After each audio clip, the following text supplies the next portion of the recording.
What's going on, people? This is the Corner Store Podcast. Now, the purpose of this video is to talk about the legend, the icon, Mr. Denzel Washington. Before I get into that, make sure you subscribe, like, comment, and share the content. You can also follow us on YouTube, Stitcher, Google Podcasts, Spotify, and iTunes. Appreciate all y'all support.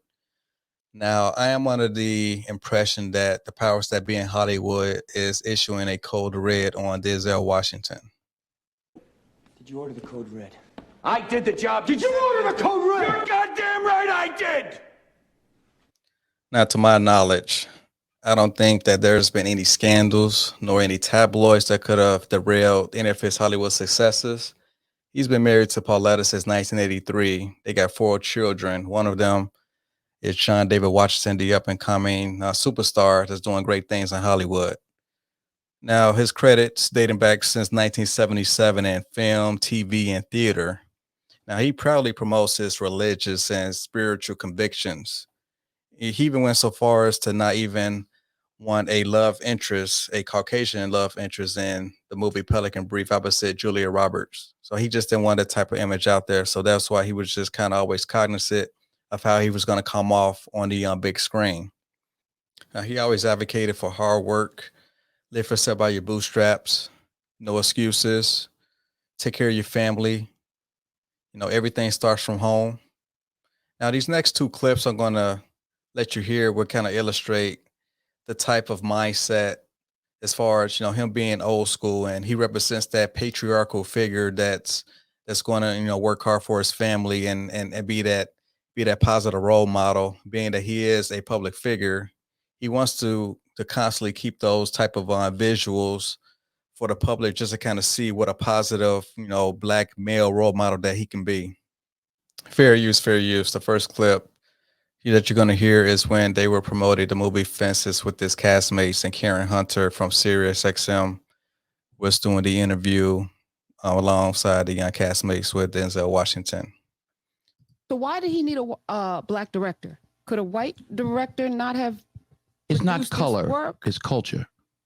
Explain the difference, because I think we're Steven in a space Spielberg right did Schindler's List. Mm-hmm.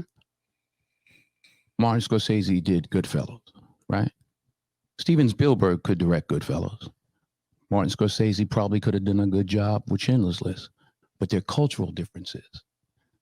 You know, I know, you know, we all know what it is when a hot comb hits your hair on a Sunday morning, what it smells like. Huh? That's a cultural difference, not just a color difference. Right. So it's a culture. You know about a hot comb? So now no, she don't know about no hot comb. Because that's you don't know. old school. You don't know nothing about. See how everybody laughs? That's a cultural difference. Yeah. That's not a race difference. That's just that motion. Yeah. That's all I gotta say, right? I know what a hot comb is. Okay. All right. The space that we're in, culture versus race, and how important it is, you know, where we are right now as a culture, as an American family. You're producing a film that's culturally germane to a particular time and a particular people. You know, even the Martin Luther King, JFK, Jesus trilogy, you know, triumvirate that was on the wall. We didn't have that on our wall, but our next door neighbor did. And that's what you're talking about. I put that in there. You did that? Yeah, because that was on your wall. Okay, that wasn't in our house. You know, and there was that velvet kind of paint. You know, they put that velour, whatever they call that velvet. Yeah. Did you have it on your wall, Viola? Jesus? I didn't have nothing on my wall when I was growing up, but that's something else. Stephen, was Jesus on your wall with JFK? Some of the family members, but you know, but not JFK. I didn't have that up there. No, okay. But I went into houses where that was there. I really went into a lot of houses. I grew up in Kansas City, and absolutely saw that. Absolutely saw Jesus that. And it was in my house. It was in your house, Michael T. You don't seem old enough to have Jesus. I don't know. Well, listen, I'm 59 years old. Oh, are you? Yeah, this is my 50th year in entertainment this year. Good. So, now you quiet. Yeah. I had to shut the hell up. I'm going to sit back right now. Yeah. Right. So, But You the wouldn't truth be able- is, we had white Jesus in my house. You had white Jesus? White Jesus. Mhm. I remember my brother brought home a black Jesus. My mother made him carry that back outside because she thought it was being disrespectful. You understand? But that's fear of being who you are. I think August Wilson gives us power to be who we are. And I think that's the beauty of August Wilson. Now, the second clip was when he was promoting a film, Roman J. Esquire, when he talked about how it starts from the home in regards to once these kids start growing up and if they don't have a positive role model, a father figure in the household, how these kids will be lost. And they're not locking up kids at 7 years old, but they are locking up kids that are teenagers. So fair use, fair use. Here's the second clip. People from Mount Vernon saying that, you know, like they've done like 40 years in the penitentiary together. So, and, you know, incarceration rates in America has been a problem, especially as opposed to minorities. And Roman delves into the issues around the legal system. Do you think we've made any headway? I think it's more important to make headway in our own house. By the time the system comes into play, the damage is done. They're not locking up 7-year-olds. Yeah. You know, I was in Chicago a couple of 3-4 weeks ago, and we saw these little kids on bikes with masks on the side of their head, like 5 or 6 of them. And the driver said, yeah, they're little yummies. I said, who? He said, little yummies. Look up, Google Little Yummy. Little Yummy was an 11-year-old murderer. Wow. And you look at his picture, you'll see the headshot of him, he's like this. And he got murdered at 11 by a 14-year-old. Wow. Who's doing life now and a 16-year-old. That makes no sense. You blame the system? Where was his father? It starts in the house. It starts in the home. And yeah, well, my father got locked up. Well, where was his father? Yeah. You know, like I did talk about my 3 closest friends, and they did, you know, 15 and 25. One did 28, this and that. I was the only one of the 3 that had a father in my life, even though my parents were together. But I still had a father who was a gentle man and a good example. Yeah. And they didn't. We can blame the system if we want, but they didn't lock any of us up at 7. Yeah. We were all doing enough to get locked up at 13. My parents sent me in another direction. They didn't have anybody to help them, and they kept doing what they was doing. Now, based off the 2 previous audio clips, it seems like he comes off, it sounded like Larry Elder or Jesse Lee Peterson. So to me, it sounds more of a conservative type of point of view, but he never publicly stated his political leanings. And there was also a interview in which he was somewhat trying to be baited into stating who was he going to vote for in the presidential election. And he told the interviewer, you know, it's none of your business who I'm going to vote for. And who you wound up supporting in the election, presidential election? None of your business. None of my business? None of your business. Well, I'm only asking. Which I would tell Denzel, bravo. I mean, you don't have to state who you're voting for, especially if you're going to be entrenched to this whole Hollywood circle, because most of Hollywood is liberal, and you know you got a few conservatives peppered in there, but for the most part, people are not really allowed to kind of state their political, for the most part, conservative point of view. And also, being that he comes from a religious background, Hollywood really don't want that promoted either. I mean, unless that they're going to receive some type of big award. And like the first thing that they say is, I want to thank God. But besides that, that's the only extent in which Hollywood would want to hear some type of, you know, non-secular type of point of view. Now, why is there a code red going on against Denzel? Why is there a code red? Now, Eddie Griffin once said in a Vlad TV interview about how black entertainers hardly leave the game unscathed. Now, that comes kind of apparent when you kind of hear about R. Kelly. Now, I'm not keeping for R. Kelly, but the fact that we all knew what R. Kelly was in the 90s. For the most part, black men did not cape for R. Kelly. It was really the women that was kind of keeping R. Kelly afloat. I mean, his concerts were sold out, mostly by women. And when he got locked up the first time, it was a black woman who owned a daycare that bailed him out. but black men for the most part never really cared for R. Kelly like that. Next, you got Bill Cosby. Now, I'm not going to relitigate what happened back in the 70s or the 60s as far as, all those women kind of accused him of some type of Me Too allegations. But what I will say is that was more of a he say, she say type of deal. But the fact that he was kind of double crossed in the court system, in which his deposition should never have been public, that's why right now he's out of jail because of that technicality. Now, Rick James, he was accused of a Me Too allegation recently, and he's been deceased since the mid 2000s. Will Chamberlain, just last week, Miss Cassandra Peterson accused him of a Me Too allegation, something that happened back in the 70s. But unfortunately, he's not here to defend himself. And of course, you got Michael Jackson. He did go through the whole legal process when he got exonerated from child molestation.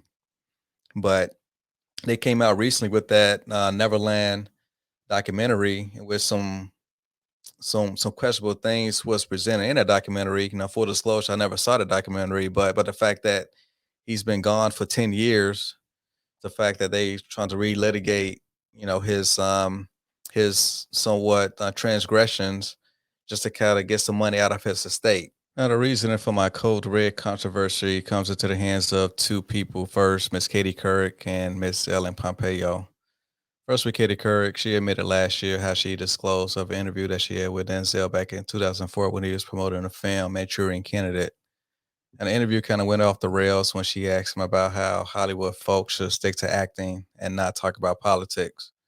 So Denzel kind of went off and kind of felt triggered because she kind of put him in some type of Hollywood box, and being in Hollywood, everyone should be under some type of code or some type of monolith in which they should only stick to acting and not go off the plantation of not speaking about politics, because Hollywood only wants you to speak about the politics that they kind of promote, which is mostly from the Democratic side and not the Republican side. And based off of most of the things that Denzel publicly said, it kind of sounds more of the conservative side. Now, when she asked him about this whole, Hollywood folks stick to acting and not politics, he replied something in the manner of, so Hollywood is a town that has some stars on the sidewalk. I don't know anybody from there, so I don't. That's like saying calling you a type of folks. I'm not a Hollywood folk. I just don't know who they are. And she refers her question and by asking, "Are you one of those people that?" Then he interrupted her by saying, "Ah, there you go. Am I one of those people? Is it that interesting?" Then she tried to explain her question again. He said, "No, don't stop. I heard what you said. Am I one of those people? No, I'm not." Then she tried to rephrase it a third time. Then she, by asking, "Are you an actor?" who would rather not, but Denzel cut her off again. "No, I'm not that either. I'm a human being. My job is acting." Now, from the conclusion of the interview, I guess Denzel may have felt bad and maybe he overreacted. So he ended up sending her a check to her colon cancer foundation. So the fact that he even done that, no good deed goes unpunished. He did an honorable thing by at least, doing something in good faith. He donated to her foundation. For her to kind of reveal this years later about how, this interview back in 2004, almost 20 years ago, for her to kind of like, publicly disclose it, kind of lets me know that she's not really reading the room. The fact that just to kind of throw something out there, especially to an actor in which he never really had any type of controversy publicly, and about how Hollywood likes to kind of cancel people who doesn't go by the party line. And secondly, the other person, Ellen Pompeo, when she recently stated about how she went toe to toe in a shouting match with Denzel when he guest directed one of the episodes on Grey's Anatomy back in 2016.